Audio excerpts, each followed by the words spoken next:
Spaceman from Johann Rank. It's a sci-fi drama about a lonely astronaut finding an otherworldly companion. In this movie, we follow Jakob, played by Adam Sandler. He is out in the depths of space alone, trying to gather this mysterious purple space dust visible on Earth. This is a very important mission because the people believe that this dust could give some insight on the origins of the universe. But this mission becomes increasingly difficult for Jakob as he yearns for his wife Lenka, played by Carey Mulligan, who's pregnant and alone back on Earth. In the height of his emotional struggles and sleeplessness, he encounters a very mysterious alien spider, voiced by Paul Dano, who accompanies him on his mission and gives him very somber advice along the way. So this movie is about self-discovery. Through the psychoanalysis of the space spider that he takes to calling Hanush, he is forced to unpack some of his most delicate memories that make him reevaluate things. The therapeutic Spider-Man was the best part of the movie. His perception of Jakob is very conceptual, trivializing common struggles by observing them from a very raw perspective. By not understanding human nature, Hanush was able to ask some very deep questions, sometimes unintentionally, that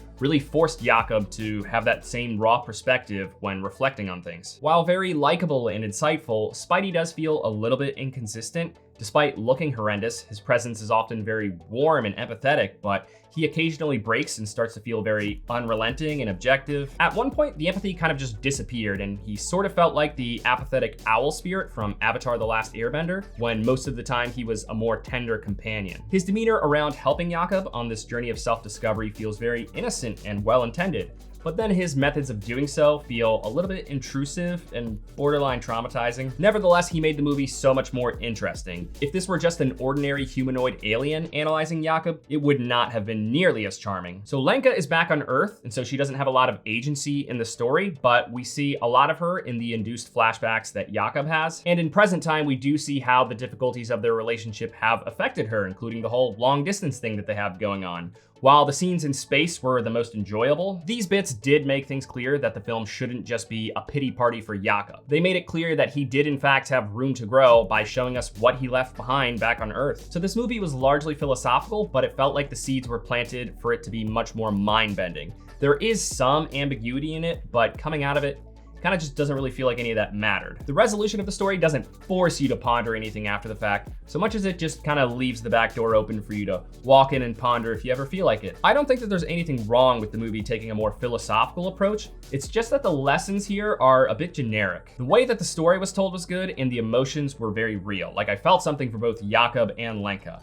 It's just one of those movie situations where you just go, really? You're this old and you had to learn such a basic life lesson? I also can't let the opening scene slide. There's this bit where Jakob is on a call with Earth that sets up the movie. This felt so expedited and on the nose. It was just such a low effort way to set the stage. So the cast here was solid. Sandler was great. His performance was mostly pretty subtle, which was necessary for an insomniac trapped in space.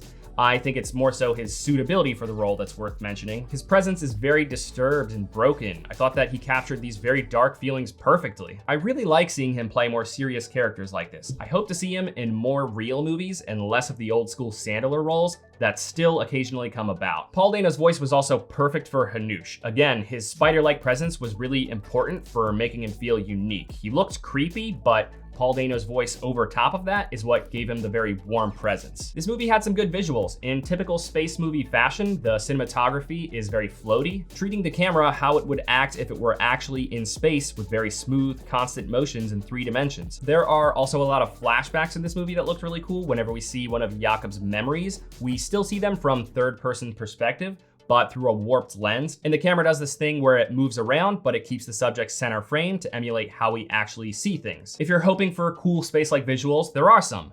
Not very many, but when they do show up, they're quite beautiful, especially near the end of the film. Despite some shortcomings, everything leads to a very dazzling and slightly teary ending. Overall, it's a touching story about love and personal growth. This movie definitely wasn't perfect, but it was mostly entertaining. I'll say that it was pretty good. If you're in the mood for watching something thought-provoking, this could be a pretty good watch. But if you're trying to watch something that's really mind-melting, or if you suffer from arachnophobia, then maybe not this one. Thank you for watching this review. If it brought you any value at all, please consider giving it a like. It really does help the channel grow. I'll see you later this week with my review of Dune Part 2.